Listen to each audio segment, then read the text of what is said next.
ಸ್ನೇಹಿತರೇ ನಮಸ್ಕಾರ. ನಾನು ರವೀಂದ್ರ ಜೋಶಿ. ಈ ಸಂಚಿಕೆಯನ್ನು ರೂಪಿಸುವಾಗಲೇ ನನಗೆ ನಗು ಉಕ್ಕಿ ಬರ್ತಾ ಇದೆ. ಈ ರೀತಿ ವ್ಯಕ್ತಿಗಳನ್ನು ಇಟ್ಕೊಂಡು ರಾಜಕಾರಣ ಮಾಡಿದರೆ ಜೀವನ ಅನ್ನೋದು ಡಿಸಾಸ್ಟರ್ ಆಗದೆ ಬೇರೆ ಇನ್ನೇನಾಗಲಿಕ್ಕೆ ಸಾಧ್ಯ ಅಂತ. ವಾದವನ್ನು ಕೇಳಿ. ವಾದ ಏನು? ಈ ದೇಶದ ದೌರ್ಭಾಗ್ಯ ಏನು ಅಂದರೆ, ಈ ದೇಶದ ಪ್ರಧಾನಮಂತ್ರಿ ಎಂದೂ ಸೋತಿಯೇ ಇಲ್ಲ. ಎಂದಾದರೂ ಸೋತಿದ್ದರೆ ಅವರಲ್ಲಿ ಪರಿಪಕ್ವತೆ ಬರ್ತಿತ್ತು, ಸಂವೇದನಾಶೀಲತೆ ಬರ್ತಿತ್ತು, ಭಾವನಾತ್ಮಕವಾಗಿ ಜನರ ಜೊತೆ ಬಂಧವನ್ನು ಬೆರೆಸಲಿಕ್ಕೆ ಸಾಧ್ಯ ಆಗ್ತಾ ಇತ್ತು. ಪರೀಕ್ಷೆಯಲ್ಲಿ ಫೇಲ್ ಆಗಿಲ್ಲ, ಚುನಾವಣೆಯಲ್ಲಿ ಫೇಲ್ ಆಗಿಲ್ಲ, ಜೀವನದಲ್ಲಿ ಸಂಘರ್ಷಗಳಾಗಿಲ್ಲ. ಇಂಥ ವ್ಯಕ್ತಿ ಜನರ ಜೊತೆ ಭಾವನಾತ್ಮಕವಾಗಿ ಹೇಗೆ ಬೆರೆಯಲಿಕ್ಕೆ ಸಾಧ್ಯ? ನರೇಂದ್ರ ಮೋದಿಯವರು ನೇರವಾಗಿ ಮುಖ್ಯಮಂತ್ರಿ ಆದವರು, ಅದಾದ ಮೇಲೆ ಚುನಾವಣೆಯಲ್ಲಿ ನಿಂತು ಚುನಾವಣೆಯನ್ನು ಗೆದ್ದವರು. ಏನು ಗೆದ್ರೇನೋ ಸರಿ, ಗೆದ್ದಾದ ಮೇಲೆ ಪ್ರತಿ ಚುನಾವಣೆಯಲ್ಲಿ ಗೆಲ್ತಾನೆ ಹೋಗ್ತಾರೆ, ಸೋಲೇ ಇಲ್ಲ. ಇದು ಈ ದೇಶದ ದೌರ್ಭಾಗ್ಯ.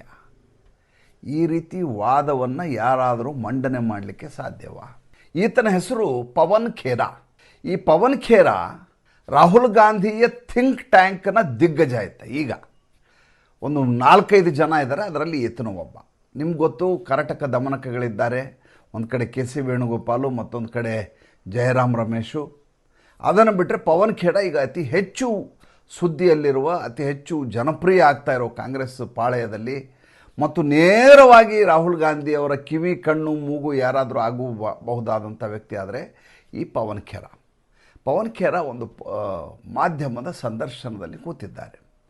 ಕೂತ ಸಂದರ್ಭದಲ್ಲಿ ನರೇಂದ್ರ ಮೋದಿ ಅವರ ಮೈನಸ್ ಪಾಯಿಂಟ್ಗಳೇನು ಅಂತ ಆ ಪತ್ರಕರ್ತ ಸುಮ್ಮನೆ ಕೇಳ್ತಾರೆ. ಇವರಿಗೆ ಕುಚೋದ್ಯವೋ ಏನೋ ನನಗೆ ಗೊತ್ತಿಲ್ಲ. ಆದರೆ ಈ ಮನುಷ್ಯ ಅದಕ್ಕೆ ಗಂಭೀರವಾಗಿ ಉತ್ತರವನ್ನು ಕೊಡಲಿಕ್ಕೆ ಶುರು ಮಾಡ್ತಾರೆ. ಉತ್ತರವನ್ನು ಕೊಡ್ತಾ ನರೇಂದ್ರ ಮೋದಿ ಮತ್ತು ರಾಹುಲ್ ಗಾಂಧಿ ಅವರಿಗೆ ತಳಕ್ಕೆ ಹಾಕೋದು ಹೇಗೆ, ಇಬ್ಬರನ್ನು ಕಂಪೇರ್ ಮಾಡೋದು ಹೇಗೆ ಅಂದರೆ, ಹೋಲಿಕೆ ಮಾಡೋದು ಹೇಗೆ ಅಂದರೆ, ರಾಹುಲ್ ಗಾಂಧಿ ಅಂಥದ್ದೊಂದು ದೊಡ್ಡ ಕುಟುಂಬದಿಂದ ಬಂದಂಥ ವ್ಯಕ್ತಿ ಆದರೂ ಕೂಡ ನಿರಂತರವಾಗಿ ಚುನಾವಣೆಯಲ್ಲಿ ಸೋಲ್ತಾ ಹೋದರು. ಸಂಘರ್ಷಗಳು ಒಂದಲ್ಲ ಎರಡಲ್ಲ, ಪ್ರತಿ ದಿವಸ ಒಂದೊಂದು ರಾಜ್ಯದ ಸಂಘರ್ಷ ಅವ್ರಿಗೆ. ಅದೆಲ್ಲವನ್ನು ಅರಗಿಸಿಕೊಂಡು ರಾಜಕಾರಣ ಮಾಡ್ತಾ ಇದ್ದಾರೆ. ಹೀಗಾಗಿ ಅವರು ಪರಿಪಕ್ವವಾಗಿದ್ದಾರೆ. ಚುನಾವಣೆಯಲ್ಲಿ ನಿರಂತರವಾಗಿ 2004ರಿಂದ 2025ರವರೆಗೂ ಸೋಲುಗಳನ್ನೇ ನೋಡ್ತಾ ಇರೋದರಿಂದಾಗಿ ಅವರು ಪರಿಪಕ್ವಾಗಿದ್ದಾರೆ. ಅವರಲ್ಲಿ ಸಂವೇದನಾಶೀಲತೆ ಬಂದಿದೆ. ಅವರು ಜನರ ಜೊತೆ ಭಾವನಾತ್ಮಕವಾಗಿ ನಂಟನ್ನು ಬೆಸೆಯಲಿಕ್ಕೆ ಸಾಧ್ಯ ಆಗಿದೆ.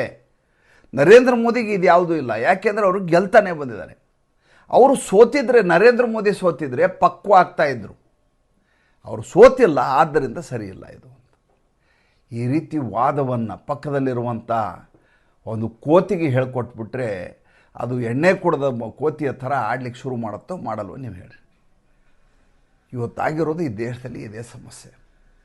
ಈ ದೇಶದಲ್ಲಿ ಯಾವ ವಿರೋಧ ಪಕ್ಷ ಅನ್ನುವುದು ತಾರ್ಕಿಕವಾಗಿ ಆಲೋಚನೆ ಮಾಡಿ, ಸಂಘಟನಾತ್ಮಕವಾಗಿ ಅಧಿಕಾರಸ್ಥರನ್ನು ಹೇಗೆ ತದೆ ಬಡಿಯಬೇಕು, ಹೇಗೆ ಚುನಾವಣೆಯನ್ನು ಎದುರಿಸಬೇಕು, ಯಾವ ರೀತಿ ಜನರನ್ನು ಗೆಲ್ಲಬೇಕು ಅಂತ ನಿರಂತರವಾಗಿ ಮಂಥನ ಮಾಡ್ತಾ ಆ ರೀತಿಯಾದಂಥ ಕಸರತ್ತುಗಳನ್ನು ಮಾಡುವ ಮೂಲಕ ಬೆಳೆದಿದ್ದರೆ ಪಕ್ಷ ಗಟ್ಟಿಯಾಗಿರೋದು, ಜೊತೆಗೆ ಎದುರುಗಡೆ ಇರುವಂಥ ಅಧಿಕಾರಸ್ಥರ ಪಕ್ಷ ಏನಿದೆಯಲ್ಲ, ಆ ಸರ್ಕಾರ, ಅದು ಹೆದರ್ಕೋತಾ ಇತ್ತು, ಆಲೋಚನೆ ಮಾಡ್ತಾಯಿತ್ತು, ಹೌದು ನಮ್ಮನ್ನು ಪ್ರಶ್ನೆ ಮಾಡ್ತಾರೆ ಅಂತ.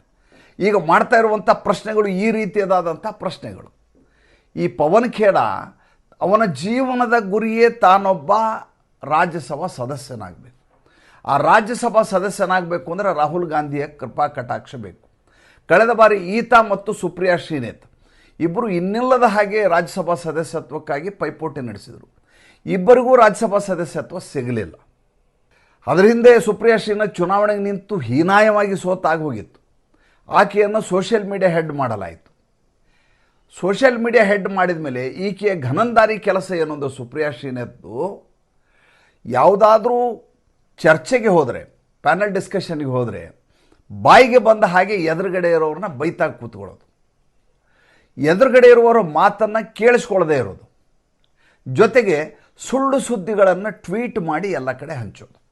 ಇದನ್ನು ನಿರಂತರವಾಗಿ ಮಾಡ್ತಾ 2024ರ ಚುನಾವಣೆಯ ಸಂದರ್ಭದಲ್ಲಿ ಈಕೆ ಚುನಾವಣಾ ಫಲಿತಾಂಶ ಆದಮೇಲೆ ಆಫೀಸಿಗೆ ಎಂಟ್ರಿ ಕೊಟ್ಟರು.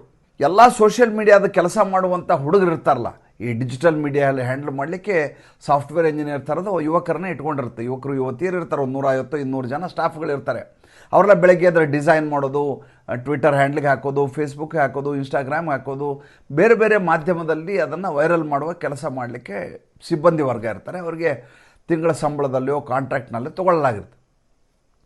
99 ಸೀಟುಗಳು ಬಂದ ತಕ್ಷಣ ಈಕೆ ಆಫೀಸಿಗೆ ಎಂಟ್ರಿ ಆಗ್ತಾರೆ. ಎಂಟ್ರಿ ಆಗುವಾಗ ಹಿಂಗೆ ಕೈ ಮಾಡಿಕೊಂಡು ಡ್ಯಾನ್ಸ್ ಮಾಡ್ಕೊಂಡು ಬರ್ತಾರೆ. ಯಾರು? ಸುಪ್ರಿಯಾ ಶ್ರೀನಾಥ್. ಅಲ್ಲಿರುವಂಥ ಸಿಬ್ಬಂದಿ ವರ್ಗದವರು ಚಪ್ಪಾಳೆ ಹೊಡಿಲಿಕ್ಕೆ ಶುರು ಮಾಡ್ತಾರೆ. ನನಗೆ ಅಚ್ಚರಿ ಆಯಿತು. ಸಂಜೆ 4:15ಗೆ ನಡೆದಂಥ ವಿದ್ಯಮಾನ, ಚುನಾವಣಾ ಫಲಿತಾಂಶ ಬಂದ ದಿವಸ. ಯಾಕೆ ಚಪ್ಪಾಳೆ ಹೊಡಿತಾ ಇದ್ದಾರೆ ಇವರು? ಏನಾಯ್ತು? ಅಂಥದ್ದೇನು ಸಂಭವಿಸ್ತು ಅಂತ ನನಗೆ ಒಂದು ಸೆಕೆಂಡು ಧೃತಿಗೆಟ್ಟು ಹೋದೆ ನಾನು. ಏನೋ ಭಾರಿ ದೊಡ್ಡದಾದಂಥ ಆಪತ್ತು ಬಂದುಬಿಟ್ಟಿದೆ ಏನೋ ದೇಶದಲ್ಲಿ, ಕಾಂಗ್ರೆಸ್ಗೇನೋ ದೊಡ್ಡ ವಿಜಯ ಆಗಿಬಿಟ್ಟಿದೆ ಏನೋ. ನಾನು ನೋಡಿದರೆ 99 ಸೀಟು ಬಂದದ್ದನ್ನು ವಿಜಯ ಅಂತ ಘೋಷಿಸಲಿಕ್ಕೆ, ಅಂಥದ್ದೊಂದು ಭ್ರಮೆಯನ್ನು ಸೃಷ್ಟಿಸಲಿಕ್ಕೆ ಇವರು ಪ್ರಯತ್ನ ಮಾಡಿ ರಾಹುಲ್ ಗಾಂಧಿ ಅವ್ರನ್ನ ಅಡ್ಡದಾರಿಗೆ ಹಚ್ಚಿದರು. ಅಭಿನಂದಿಸೋದು ರಾಹುಲ್ ಗಾಂಧಿಗೆ, ಆತನಿಗೆ ಹೋಗಿ ಬೊಕೆ ಕೊಡೋದು, ಆತನಿಗೆ ಹಾರ ಹಾಕೋದು, ನೀವೇ ಈ ದೇಶವನ್ನು ಮುನ್ನಡೆಸುವಂಥ ಮಹಾನಾಯಕ, ಧೀಮಾಂತ ನಾಯಕ ಅಂತ ಹೇಳೋದು, ನರೇಂದ್ರ ಮೋದಿ ಮನೇಲಿ ಮಲ್ಕೊಂಡ್ಬಿಟ್ಟಿದ್ದಾರೆ, ಯಾರ ಜೊತೆ ಮಾತಾಡ್ತಾ ಇಲ್ಲ ಅಂತ ಹೇಳೋದು, ಅವ್ರನ್ನ ಸಭೆ ಕರೆಯಲಾಗಿದೆ, ಕೇಂದ್ರ ಕಚೇರಿಗೆ ಇವತ್ತು ಸಂಜೆ ಅವ್ರು ಭಾಷಣ ಮಾಡಬೇಕಾಗಿತ್ತು, 1 ಗಂಟೆ ತಡವಾಗಿ ಬಂದರು ಅಂತ ಹೇಳೋದು, ಹೆದರ್ಕೊಂಡ್ಬಿಟ್ಟಿದ್ದಾರೆ, ಧೃತಿಗೆಟ್ಟು ಹೋಗಿದ್ದಾರೆ ನರೇಂದ್ರ ಮೋದಿ ಅಂತ ಹೇಳೋದು, ಅವ್ರ ಜೊತೆ ಮಿತ್ರ ಪಕ್ಷಗಳು ಎರಡೂ ಸೇರಿಕೊಳ್ಳಲ್ಲ, ಅವ್ರಿಗೆ ಎರಡೂ ಕೂಡ ಇವರು ವಿರುದ್ಧ ಮಾಡಲಿಕ್ಕೆ ಈಗಾಗಲೇ ಒಳಗಡೆಯಿಂದ ಕೆಲಸ ನಡೀತಾ ಇದೆ, ಎಲ್ಲ ರೀತಿಯದಾದಂಥ ಅವರು ಸರ್ಕಾರ ರಚನೆ ಮಾಡದೇ ಇರುವ ರೀತಿಯ ಎಲ್ಲ ವಾತಾವರಣ ಸೃಷ್ಟಿಯಾಗಿದೆ ಅಂತ ಈತನ ಕಿವಿ ಕಚ್ಚೋದು, ಇಂಥ ಚೇಲೆ ಚಪಾಟಿಗಳೆಲ್ಲ ಸೇರಿ ರಾಹುಲ್ ಗಾಂಧಿ ಹೇಳಿದ್ನಲ್ಲ, ರಾಹುಲ್ ಗಾಂಧಿ ಏನು ಅಂತ ಮೊದಲೇ ಹೇಳಿದ್ದೇನೆ, ಆ ಸ್ಥಿತಿಗೆ ತಂದು ನಿಲ್ಲಿಸಿದರು. ಈಗ ಪವನ್ ಖೇರೆ ಹೇಳ್ತಾರೆ ನರೇಂದ್ರ ಮೋದಿ ಸೋಲಬೇಕಾಗಿತ್ತಂತೆ, ಸೋತಿದ್ದರೆ ಅವ್ರಿಗೊಂದಿಷ್ಟು ಪರಿಪಕ್ವತೆ, ಪ್ರಬುದ್ಧತೆ, ಘನತೆ ಎಲ್ಲ ಬಂದಿರೋದಂತೆ. ಇದನ್ನು ರಾಹುಲ್ ಗಾಂಧಿ ಮುಂದೆನೂ ಹೇಳ್ತಾರೆ ಇವರೆಲ್ಲ. ಇದೇನು ಈ ಸಂದರ್ಶನದಲ್ಲಿ ಈತ ಹೇಳ್ತಾ ಇದ್ದಾರೋ, ಈ ಸಂದರ್ಶನದ ಉಳಿದ ಭಾಗವನ್ನು ಕೇಳೋಕ್ಕಿನ್ನೂ ಭಾಳ ಮಜಾ ಇದೆ. ಅದೇನೆಂದರೆ 26/11 ಈಸ್ ಅ ಸಕ್ಸಸ್ ಅಂತ ಹೇಳ್ತಾನೆ ಈ ಮನುಷ್ಯ. 26/11 ಅನ್ನುವಂಥ ಈ ದೇಶವೇ ನಾಚಿ ತಲೆ ತಗ್ಗಿಸುವಂಥ ಕಳಂಕಪೂರಿತವಾದಂಥ ಘಟನೆ ಅದು.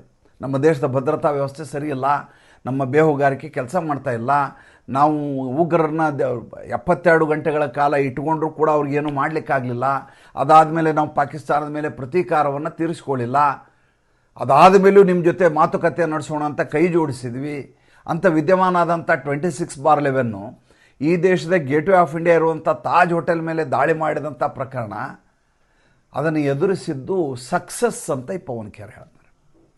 ಆಪರೇಷನ್ ಸಿಂಧೂರ್ ಬಗ್ಗೆ ಏನು ಹೇಳ್ತೀರಿ ಅಂತ ವರದಿಗಾರ ಕೇಳ್ತಾನೆ, ಆ್ಯಂಕರ್ ಕೇಳ್ತಾನೆ, ಸಂದರ್ಶಕ. ಅದಕ್ಕೇನು ಹೇಳಿರ್ಬೋದು? It would have been better than this.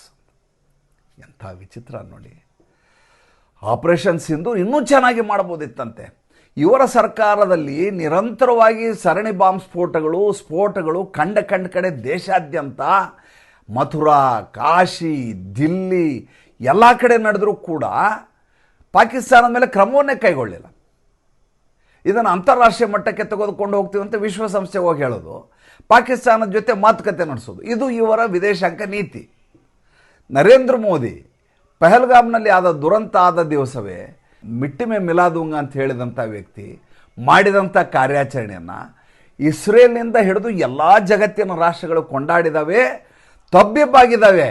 ಹಿಂಗೆ ಮಾಡ್ಲಿಕ್ಕೆ ಸಾಧ್ಯನಾ? ಆ ದೇಶದ ಒಳಗಡೆನೇ ನುಗ್ಲಾರ್ದೆ ಇಲ್ಲೇ ಕೂತ್ಕೊಂಡು ನಾವು ಹೊಡೆದವ್ರನ್ನ ನೆಲಕ್ಕೆ ಬ್ರಹ್ಮೋಸ್ನಿಂದ ಅವ್ರನ್ನ ಪೂರ್ತಿ ಟಾರ್ಗೆಟ್ ಮಾಡಿ ಹೊಡಿಲಿಕ್ಕೆ ಸಾಧ್ಯನಾ? ಯುದ್ಧವನ್ನು ಹೀಗೂ ಮಾಡಬಹುದಾ ಅಂತ ಅಚ್ಚರಿಯನ್ನು ವ್ಯಕ್ತಪಡಿಸ್ತಾ ಇದ್ದಾವೆ. ಮತ್ತು ಭಾರತದಲ್ಲಿರುವಂಥ ಯುದ್ಧಾಸ್ತ್ರಗಳ ಶಕ್ತಿ ಏನು ಅನ್ನುವಂಥ ಜಗತ್ತಿಗೆ ಮನದಟ್ಟಾಗಿದೆ. ಒಂದು ಕಡೆ ಅಮೇರಿಕಾ, ಮತ್ತೊಂದು ಕಡೆ ಚೈನಾ, ಎರಡು ಮುಂದೆ ನಮ್ಮ ಸ್ಟ್ರಾಟಜಿ ಹೇಗಿರಬೇಕು ಅಂತ ಆಲೋಚನೆ ಮಾಡುವ ಸ್ಥಿತಿಯಲ್ಲಿರುವಾಗ ನಮ್ಮ ದೇಶದ ಪ್ರತಿಪಕ್ಷದಲ್ಲಿರುವಂಥ ಒಬ್ಬ ವಕ್ತಾರ, ಒಬ್ಬ ಕಾಂಗ್ರೆಸ್ ಮುಖಂಡ it would have been better ಅಂತ ಹೇಳ್ತಾರೆ. ಅಲ್ಲಿಗೆ ಯಾವ ರೀತಿಯ ಚೇಲಾಚಪಾಟಗಳಿವು ಅನ್ನೋದನ್ನು ಆಲೋಚನೆ ಮಾಡಿ. ಇಂಥವ್ರನ್ನ ಇಟ್ಕೊಂಡಂಥ ಕಾಂಗ್ರೆಸ್ಸು ಯಾವತ್ತಾದರೂ ಉದ್ಧಾರ ಆಗ್ಬೋದು ಅಂತ ಅಪ್ಪಿತಪ್ಪಿಯೂ ಕೂಡ ಕಲ್ಪಿಸ್ಕೊಳ್ಳಿಕ್ಕೆ ಸಾಧ್ಯವಾ? ದಯವಿಟ್ಟು ಕಮೆಂಟ್ ಮಾಡಿ. ಸಂಚಿಕೆ ಇಷ್ಟ ಆಗಿದ್ದರೆ ಲೈಕ್ ಮಾಡಿ, ಫಾಲೋ ಮಾಡಿ, ಶೇರ್ ಮಾಡಿ. ದಯವಿಟ್ಟು ನಮ್ಮ ಮುಕ್ತ ಪತ್ರಿಕೋದ್ಯಮಕ್ಕೆ ಆರ್ಥಿಕವಾಗಿ ಬೆಂಗಾವಲಾಗಿ ನಮಸ್ಕಾರ.